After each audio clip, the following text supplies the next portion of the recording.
Algunos saben que la semana pasada estuvimos participando del concilio de la Alianza Cristiana y Misionera, esa reunión que ocurre cada 2 años donde representantes de todas las iglesias a nivel de Estados Unidos llegan hasta un mismo lugar y allí nos reunimos primeramente para exaltar y adorar al Señor. Eso fue lo más que hicimos: cantar, adorar, escuchar la palabra, pero también a trabajar con asuntos que tienen que ver con reglamento, elegir posiciones importantes en la oficina nacional.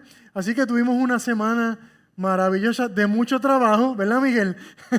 de sol a sol, y después de que caía el sol seguíamos trabajando, pero fue gratificante estar allí, ¿verdad? De mucha bendición. Para mí el concilio es como un retiro y lo disfruto mucho. Tuvimos la bendición de participar de la elección de un nuevo presidente de la alianza a nivel nacional. Tuvimos la bendición de poder despedir a nuestro muy querido y amado presidente John Stombo, y muchas otras cosas, ¿verdad? Elegir miembros de la junta directiva. Así que fue un tiempo muy hermoso allí en la ciudad de Columbus. Y uno de los asuntos más importantes que ocurrieron en aquel momento fue atender unos cambios a la declaración de fe de la alianza. Y de eso queremos hablar en este día. Vamos a orar. Vamos a empezar por la parte importante. Señor, aquí estamos y te adoramos y te bendecimos. Aquí estamos como iglesia, como pueblo tuyo.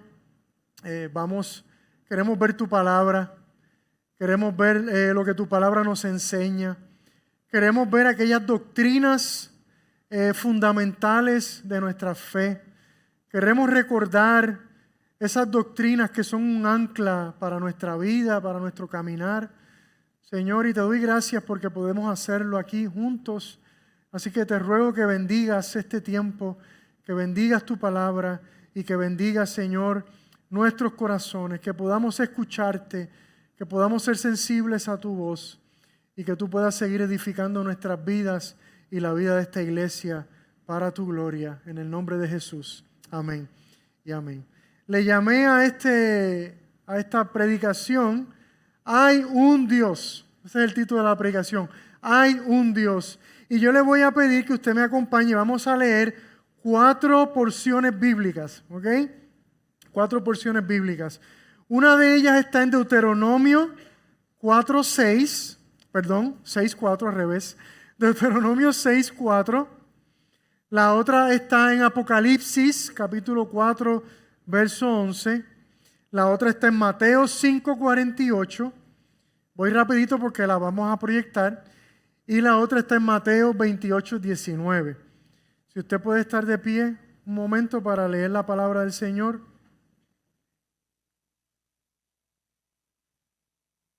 Amén. El primer texto dice así, Deuteronomio 6:4. Escucha, oh Israel, el Señor nuestro Dios, el Señor uno es. La segunda está en Apocalipsis 4:11 y dice: digno eres, Señor y Dios nuestro, de recibir la gloria y el honor y el poder, porque tú creaste todas las cosas y por tu voluntad existen y fueron creadas. La tercera porción está en Mateo 5:48 y dice así: por tanto, sean ustedes perfectos como su Padre Celestial es perfecto. Y la cuarta está en Mateo 28:19 y dice: vayan pues y hagan discípulos de todas las naciones, bautizándolos en el nombre del Padre y del Hijo y del Espíritu Santo. Esto es palabra de Dios. Pueden sentarse.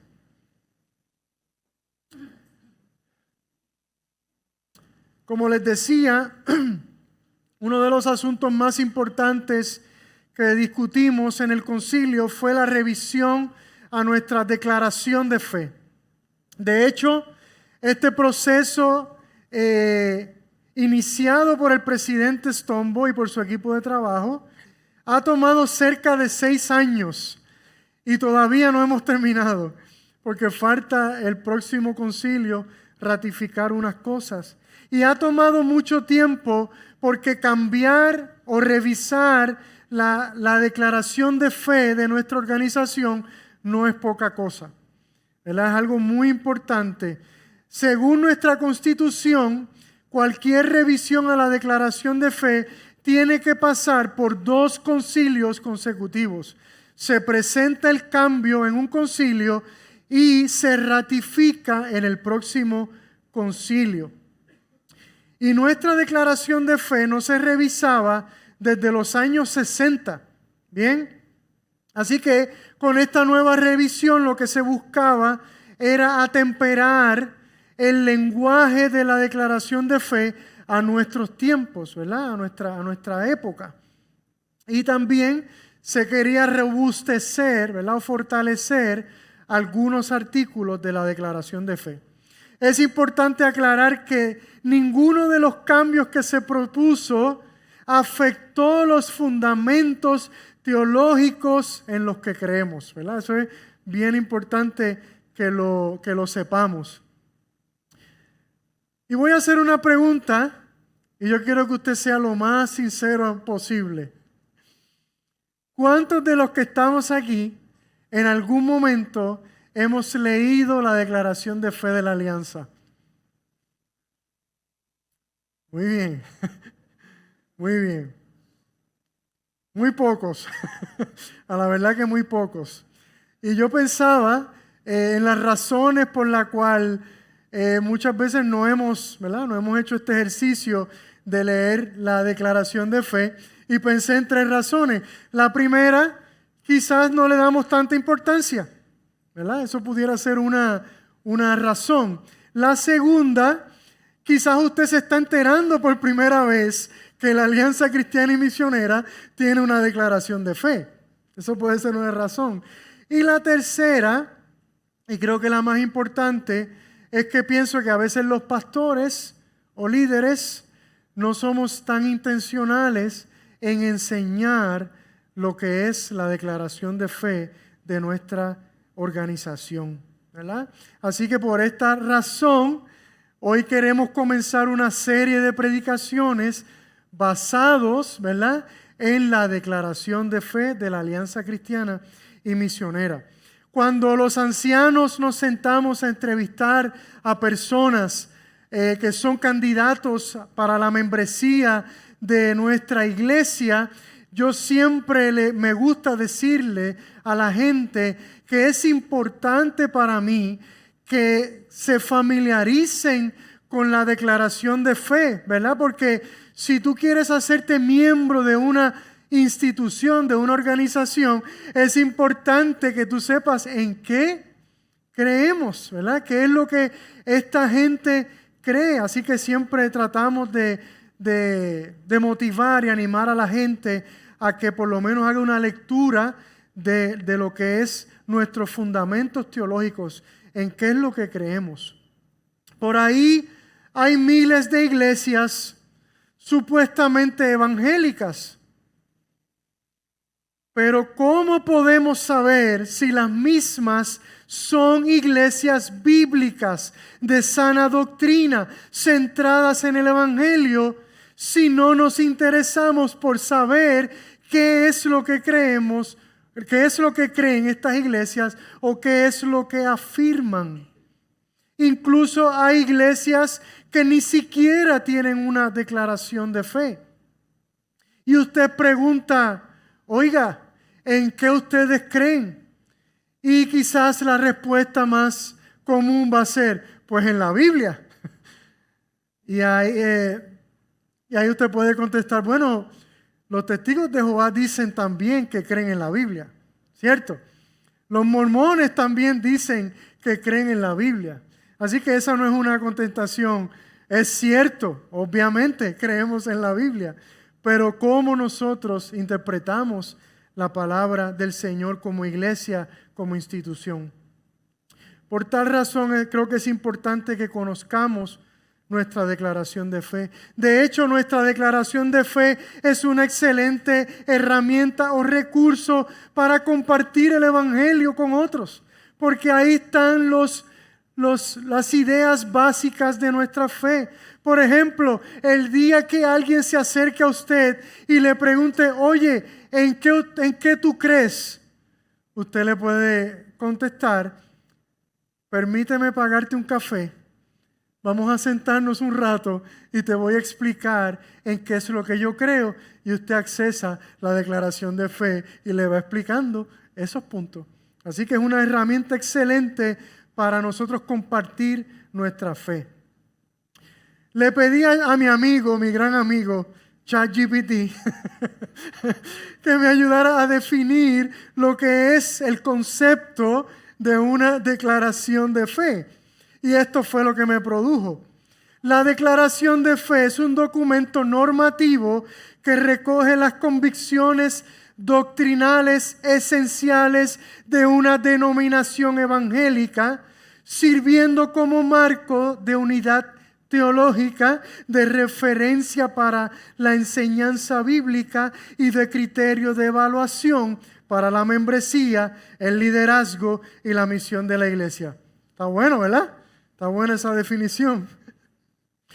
Normalmente, una declaración de fe incluye elementos doctrinales como lo siguiente: la doctrina de Dios, qué creemos acerca de Dios, la cristología o la doctrina de Cristo, la neumatología, hoy es domingo, así que voy a usar palabras de domingo, o la doctrina del Espíritu Santo, la doctrina de la autoridad de la Biblia, la doctrina de la naturaleza humana y de la caída del ser humano, la soteriología o la doctrina de la salvación, la eclesiología o la doctrina de la iglesia, la escatología o la doctrina de los últimos tiempos y la doctrina de la vida cristiana y la santificación, entre otras.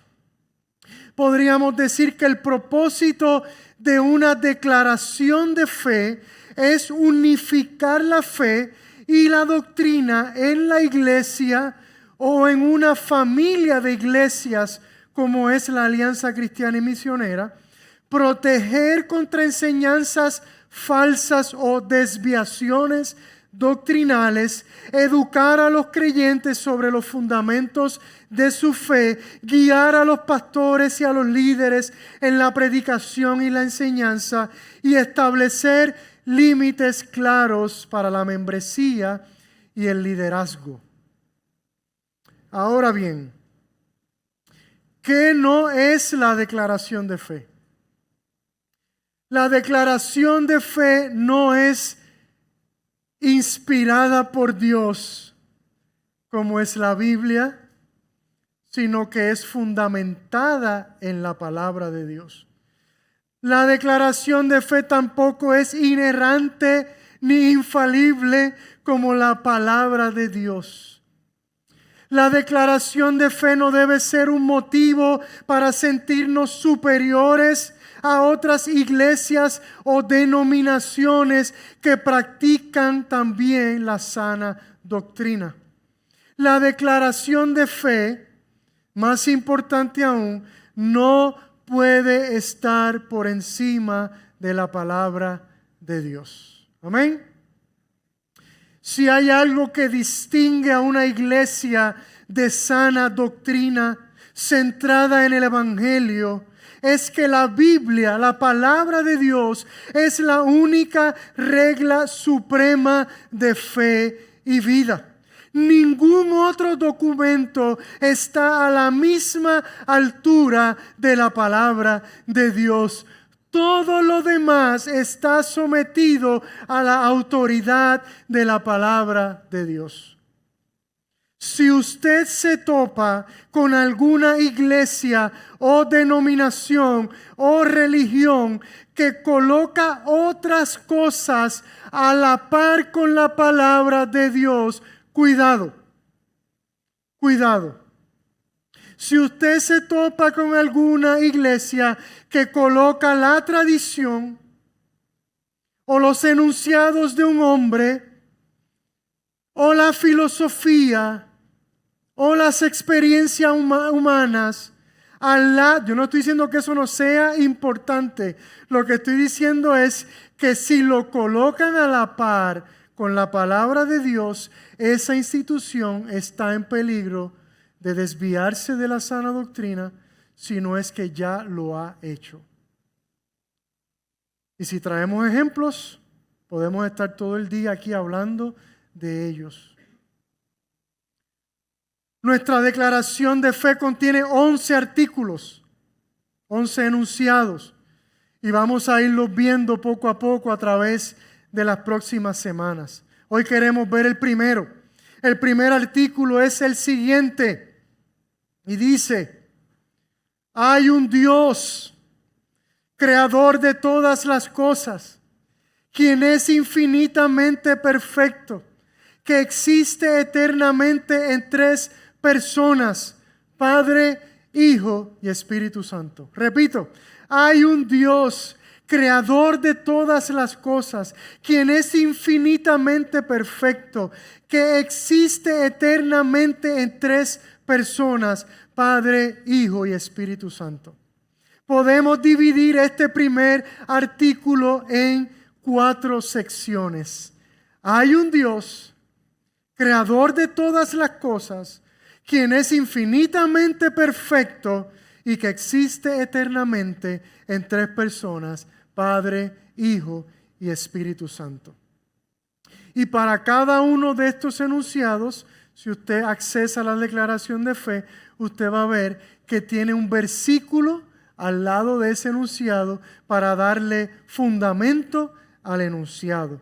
Eso no significa que ese es el único versículo que le da fundamento, sino que es uno de los más importantes. En primer lugar, creemos que hay un Dios. ¿Alguien puede decir amén? Amén. Hay un Dios. El primer verso que se utiliza para fundamentar esta realidad es Deuteronomio 6:4. Escucha, oh Israel, el Señor es nuestro Dios. El Señor uno es. El cristianismo es exclusivista. En este aspecto no podemos ser inclusivos. Respetamos a todos los que difieran de nosotros, pero el fundamento de nuestra fe es que existe un solo Dios. Y que los demás dioses con D minúscula, o religiones, o creencias, o filosofías son falsos. Y al ser falsos, también creemos, agárrese ahí de la silla, que son demoníacas, que han sido gestadas por el reino de las tinieblas para desviar la mirada del ser humano del Dios verdadero. Y por favor, ahora no vaya a decirle a su amigo musulmán que lo que él cree es demoníaco, ¿verdad? Porque eso inmediatamente va a cerrar la puerta y se acabó la conversación. Tenemos unos fundamentos en los que nos paramos, pero Dios nos llama a ser sabios, ¿verdad? A la hora de explicarlos, de ayudarles a otros a entenderlos.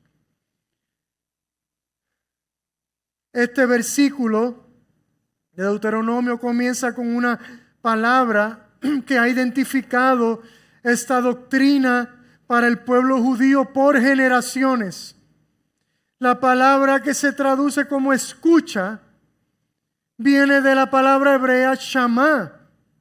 Y esta palabra significa mucho más que simplemente la acción de escuchar u oír, sino que implica una acción o una postura de escuchar atentamente o de prestar atención. Una cosa es escuchar, otra cosa es escuchar atentamente, prestar atención. Es como si Dios le dijera al pueblo judío en aquel momento, y nos dice a nosotros hoy: escucha atentamente, porque este es el fundamento de todo lo demás. Realmente, si no crees en esto, va a ser difícil creer en todo lo demás.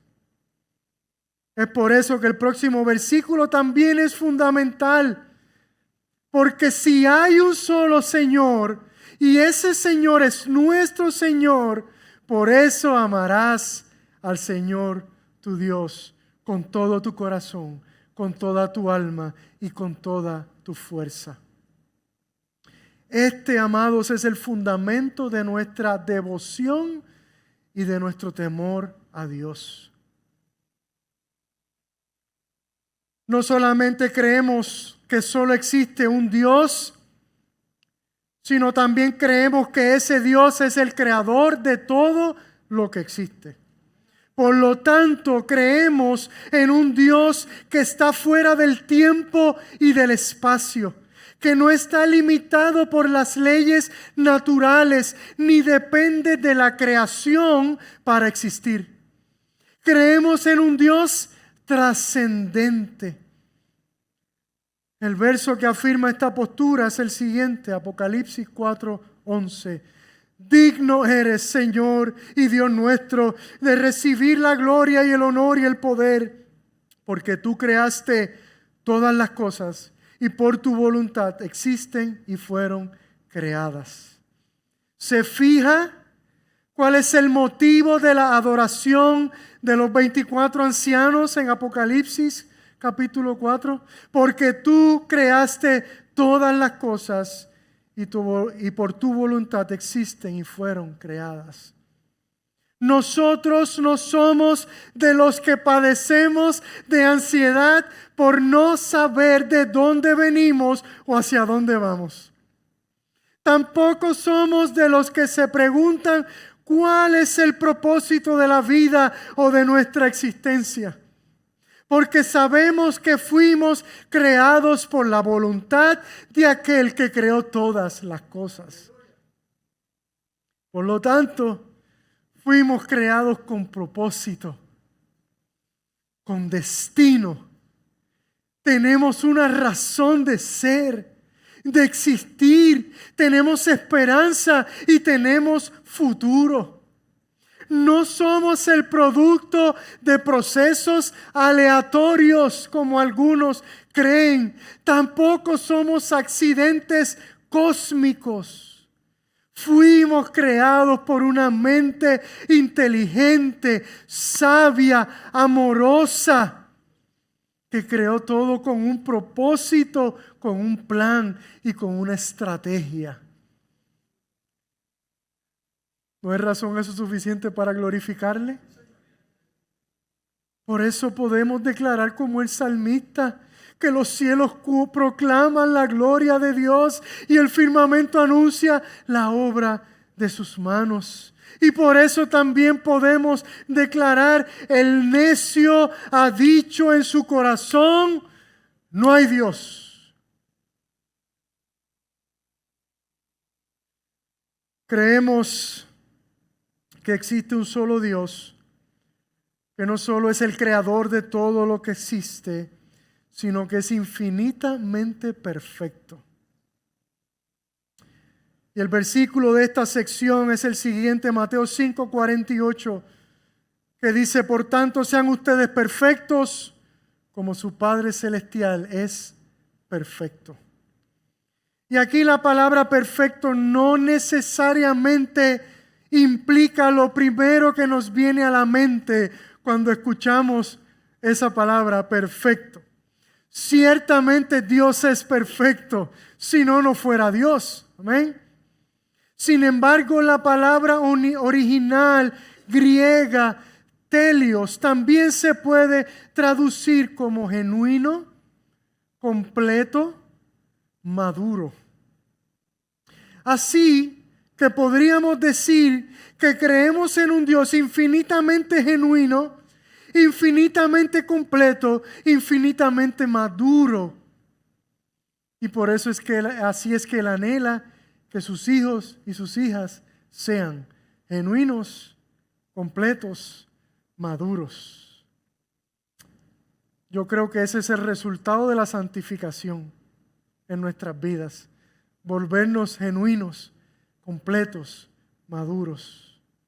Por un lado, un Dios infinitamente genuino es un Dios que no tiene comparación, que es único en su clase y por lo tanto es un Dios que es totalmente digno de confianza.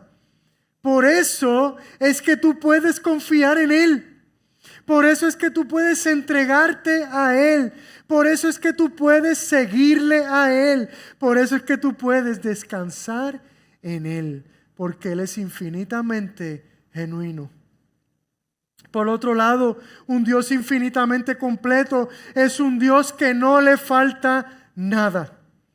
No tiene necesidad de nada, no tiene necesidad de que nada ni nadie lo complemente. Es completo en sí mismo, es autosuficiente, es autosustentable. Por lo tanto, si lo tenemos a Él, no nos hace falta nada. Tenemos todo lo que necesitamos. Ahora, ¿y cómo es un Dios infinitamente maduro? Esta quizás es la más complicada de definir. Porque si la madurez es un proceso de cambio y nuestro Dios es incambiable, si la madurez es un proceso de crecimiento, de mejora, ¿cómo podemos pensar en un Dios infinitamente maduro? Pues esta es mi interpretación.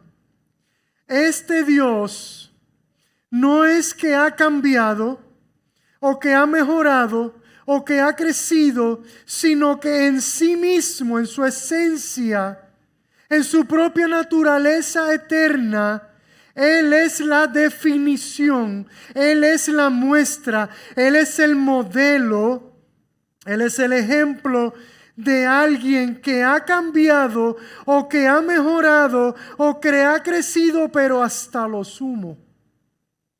Lo voy a repetir. Este Dios no es que ha cambiado, no es que ha mejorado o que ha crecido, sino que en sí mismo, en su propia naturaleza, Él es la definición, la muestra, el modelo o el ejemplo de alguien que ha cambiado o que ha mejorado o que ha crecido, pero hasta lo sumo. Él es la vara, Él es la meta, Él es el blanco. ¿Quieres saber cómo es una persona completamente madura? Mira a Dios. Y si alguien dice, pero ¿cómo puedo mirar a Dios si Él es trascendente? Pues mira a Cristo, el verdadero hombre maduro. Esta palabra que usa Mateo es la misma que usa Pablo cuando le escribe a los Efesios en el capítulo 4, cuando le está explicando acerca de los ministerios en la iglesia que Dios ha dado a la iglesia. Todo esto, el propósito es hasta que todos lleguemos a la unidad de la fe y del pleno conocimiento del Hijo de Dios, a la condición de un hombre maduro, a la medida de la estatura de la plenitud de Cristo. Él es la meta, Él es la vara. Esta es la misma palabra que Pablo también usa cuando le escribe a los Corintios. En la primera carta, capítulo 14, verso 20, les dice: hermanos, no sean niños en la manera de pensar. ¿Qué es lo contrario a ser maduro? Ser niños en la manera de pensar. Más bien, sean niños pero en la malicia. pero en la manera de pensar sean maduros. Esa es la meta. Esa es la misma palabra que también usa Pablo cuando le escribe a los Colosenses en el capítulo 1, verso 28. A Él, a Cristo, nosotros proclamamos, amonestando a todos los hombres y enseñando a todos los hombres con sabiduría, a fin de que, de poder presentar a todo hombre telios, perfecto, maduro en Cristo. Nuestro Dios no es como los dioses griegos, limitados, cambiantes, caprichosos, inmorales, crueles, sujetos a pasiones, dependientes del destino o de otros dioses. Nuestro Dios es infinitamente perfecto, genuino, completo, maduro. A Él sea la gloria. Finalmente, no solo creemos que existe un solo Dios, que es el creador de todo lo que existe, que es infinitamente perfecto, sino también que existe en tres personas: Padre, Hijo y Espíritu Santo. 100 domingos no darían para explicar la doctrina de la Trinidad.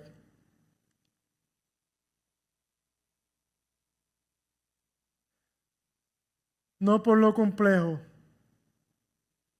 que lo es, sino por lo glorioso. Creemos en un Dios trino. ¿Alguien puede decir amén?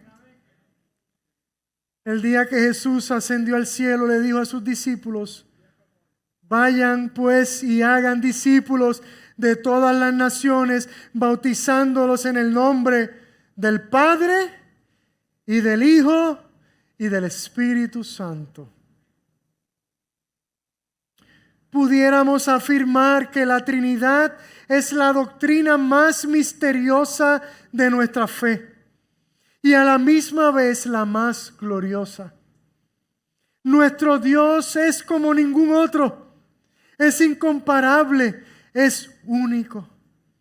De todas las cosas que distinguen al cristianismo de otras creencias, una de las más fundamentales es la Trinidad. Cuando tratamos de explicar esta doctrina, escuche esto, tenemos que luchar contra la tentación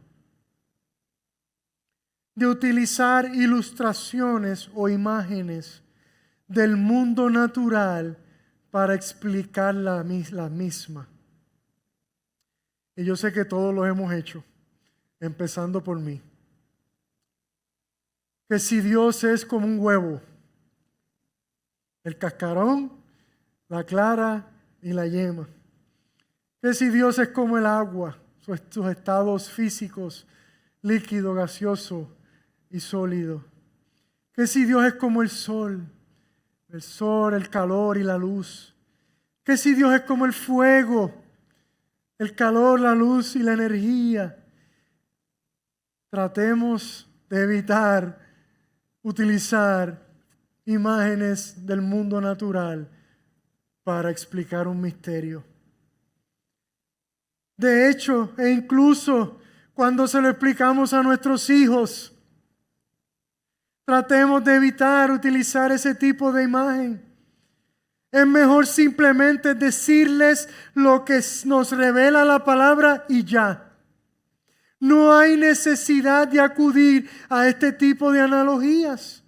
Muchas veces subestimamos la capacidad que tienen los pequeños para entender estos misterios. Si el mismo Espíritu que está con nosotros es el mismo Espíritu que opera en ellos. Realmente, amada iglesia, no hay nada en la naturaleza que podamos comparar con la Trinidad. Alguien dijo que la Trinidad es un misterio que fue revelado.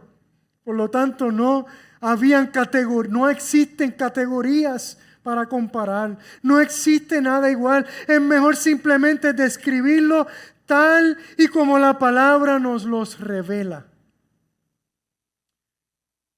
Los padres de la iglesia hicieron su mejor esfuerzo para definir la Trinidad en forma simple, sin tener que acudir a analogías naturales. Por eso son una gran ayuda para mantenernos centrados en lo que significa la Trinidad. Por ejemplo, el credo apostólico, lo que se cree que fue la primera declaración de fe de la iglesia para el siglo II. Creemos en Dios el Padre, creemos en Jesucristo, su único Hijo, nuestro Señor, y creemos en el Espíritu Santo. That's it. El credo de Atanasio para el siglo V decía, esta es la fe católica, esta es la fe universal, que adoremos a un solo Dios. Esto es un poco más complicado. Adoremos a un solo Dios en Trinidad y a la Trinidad en unidad, sin mezclar sus personas ni dividir su esencia, porque la persona del Padre es una persona distinta, la persona del Hijo es otra y la del Espíritu Santo otra más. Pero la divinidad del Padre, del Hijo y del Espíritu Santo es una, y su gloria igual y su majestad coeterna. La confesión belga del siglo XVI dice, de acuerdo con esta verdad y la palabra de Dios, creemos en un solo Dios, que es una sola esencia, verdadera y eternamente distinta, según sus propiedades incomunicables, a saber, Padre, Hijo y Espíritu Santo. Y la confesión de fe de Westminster del siglo XVII define la doctrina de la Trinidad de la siguiente manera.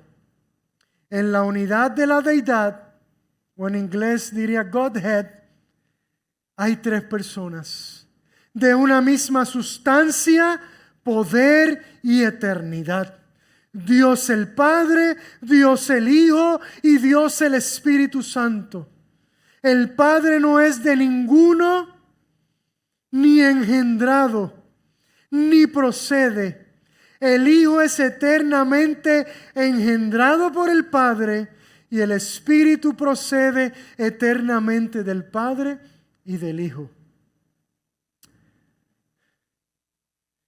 No tenemos que necesariamente aprendernos estas declaraciones a la perfección, pero sí podemos utilizarlas para ayudarnos a entender este concepto y este misterio y evitar decir algo que la Trinidad no es.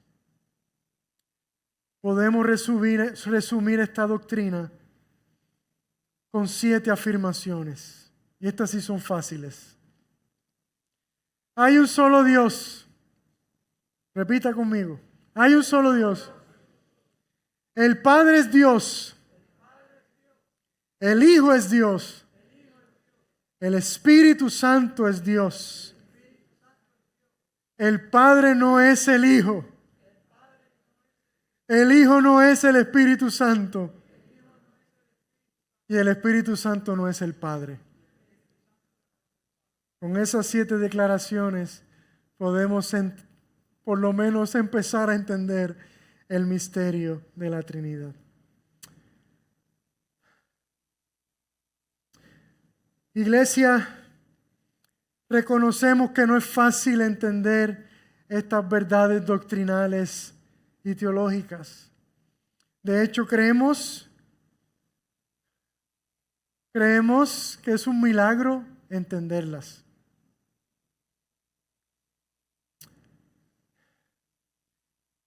Estas son verdades espirituales que solo pueden ser reveladas a alguien espiritual. Estas son verdades que solo pueden ser reveladas a nuestro propio espíritu por el Espíritu Santo, quien es el Espíritu de verdad. Si aún no eres salvo, déjame decirte que es imposible que entiendas estas doctrinas a tal grado que se conviertan en el ancla de tu vida. Quizás podrás entenderlas a nivel teórico o filosófico, pero no a un nivel espiritual que verdaderamente transforme tu vida y tu manera de pensar. Para entenderlas de esa manera, tienes que venir a Él. Tienes que rendirte a Él. Tienes que creer en Él como el dueño y Señor de tu vida. Tienes que experimentar la conversión. Si ya eres salvo, por otro lado, déjame decirte que el Espíritu está en ti. Amén. Y Él anhela que estas verdades fundamentales de nuestra fe se conviertan en el ancla de tu vida. Especialmente cuando llegan esos momentos de confusión o de duda. Pero más importante aún, para que se conviertan en el objeto de tu adoración. Si no las entiendes en tu espíritu, nunca van a ser objeto de adoración en tu vida. Ahí está el Espíritu para que cuando adores a Dios, pienses en ese Dios que es único, en ese Dios que es el creador de todas las cosas, en ese Dios que es infinitamente perfecto y en ese Dios que existe en tres personas, para que adores al Padre, al Hijo y al Espíritu Santo. Aleluya. Amén. ¿Por qué no nos ponemos de pie y declaramos juntos?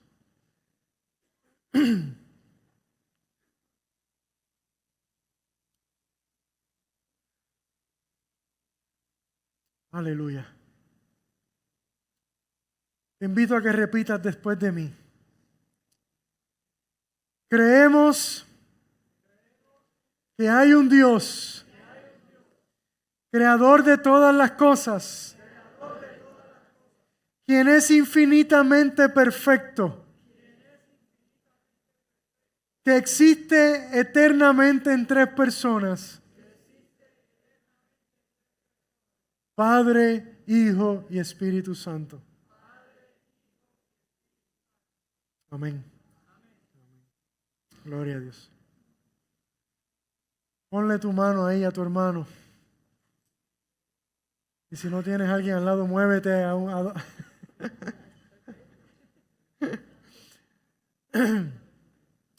Pidámosle al Señor por nuestro hermano, nuestra hermana, que estas verdades se anclen en su corazón.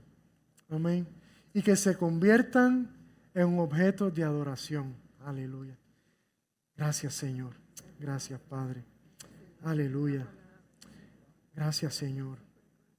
Gracias, Padre. Gloria a tu nombre, Jehová. Bendito eres, Señor. Bendito eres, Señor. Aleluya. Gloria, Señor. Gracias, Señor. Aleluya.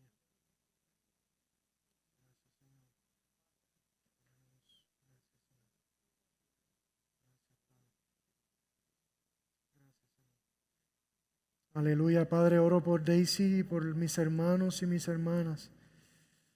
Señor, rogándote que tu palabra en esta mañana haga la obra milagrosa que solamente tu Espíritu Santo puede hacer a través de ella. Tu palabra, Señor, en nuestro corazón, cambiando nuestra manera de pensar, cambiando nuestros anhelos, cambiándonos de adentro para afuera, cambiando, Señor, nuestra manera de actuar, nuestra manera de vivir, nuestra manera de hablar, Señor. Que estos principios fundamentales de nuestra fe se conviertan, Señor, en ese objeto de adoración en nuestra vida. Tú eres nuestro Dios y tú eres único en tu clase y tú nos has salvado para tu gloria, Señor, y queremos dedicar nuestra vida a adorarte, a honrarte, a obedecerte, Señor amado, a declararnos a nosotros mismos quién tú eres, Señor, y declararle a otros quién tú eres, Señor, el Rey del universo, el Dios infinitamente perfecto, el Dios que existe en tres personas, el Dios que es Padre, que es Hijo, que es Espíritu Santo. Aleluya. Que estos fundamentos edifiquen nuestra vida, nuestra fe, nuestro caminar en ti, Señor, en el nombre de Jesús. Amén y amén. Aleluya. Gloria a Dios. Aleluya. Gloria a Dios. Gracias, Señor. Gloria a Dios. Aleluya. Gloria a Dios. Ya estamos por culminar, pero quisiera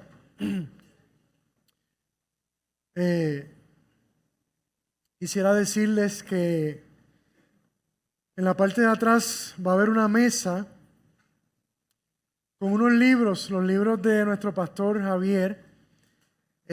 Hay como 20 libros ahí en la mesa. Y yo se los voy a regalar al primero que lo coja. Con una condición. Dos condiciones. Dos condiciones, que lo lea. Aproveche el verano, ¿verdad? Que a veces tenemos tiempo libre. Aproveche a leerlo. Y segundo, de una ofrenda a la iglesia. ¿Está bien? No le estoy diciendo precio, pero de una ofrendita a la iglesia y llévese el libro. ¿Qué le parece? ¿Está bien? ¿Razonable? Amén. Amén. Gloria a Dios. Las chicas tienen su reunión este sábado. Amén. Así que todas las mujeres de esta iglesia están invitadas a darse cita aquí a las 9:30. A las 9, perdón. A las 9 para compartir, para edificarse juntas, para escuchar la palabra de Dios. Amén. Y para crecer. Así que venga este sábado a las 9 hasta el mediodía. Amén. Así que vamos entonces a orar. Vamos a estar puestos de pie. Voy a pedirle a Carlos que venga para orar por él. Amén. Carlos lo van a intervenir, ¿cierto? De su corazoncito. No, del hombro. Pensé que era de su corazoncito. Perdón. Amén. Vamos a orar por él. Le pido a los ancianos que vengan. Vamos a orar por sanidad. Si usted tiene alguna petición, condición de salud, venga, aproveche este momento. Vamos a orar, vamos a orar. Amén. También Eli está pidiendo oración. ¿Alguien más que anhele oración? Amén. Gloria a Dios. Gloria a Dios. Amén. Creemos que ese Dios infinitamente perfecto también es infinito en amor y gracia. ¿Alguien más? Amén. Si usted está allá, pues acompáñeme y acompañe a los ancianos a orar por nuestros hermanos. Amén. Oremos. Aleluya.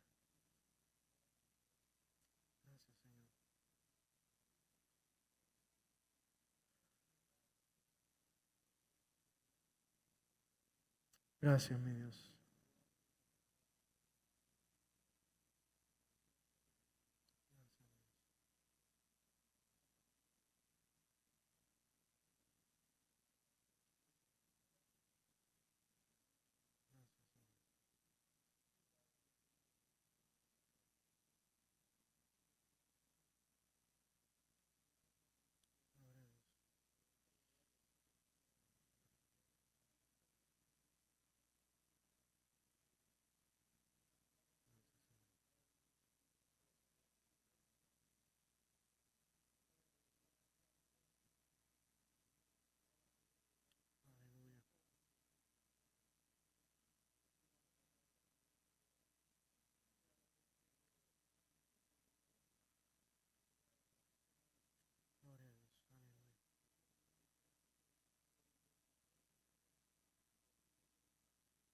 Gracias, Señor. Gloria a Dios. Gracias, Señor.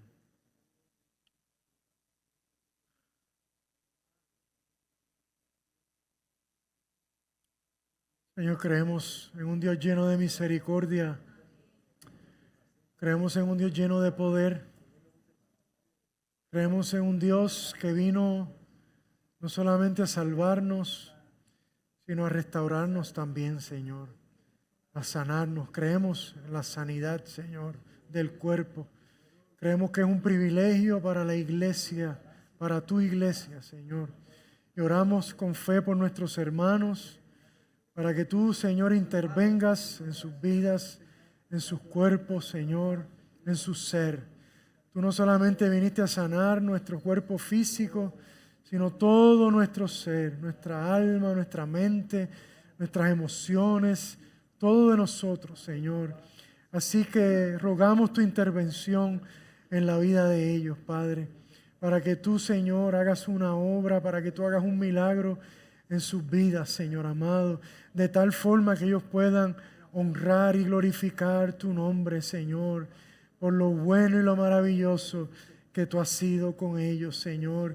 Y si no es tu voluntad la sanidad, Señor, te rogamos que los ayudes en el proceso, Señor, de enfermedad, en el proceso, Señor, tú les enseñes, en el proceso, Señor, ellos puedan acercarse a ti, Señor, y que su fe aumente y crezca, Señor, aún en medio del dolor y el sufrimiento, Señor.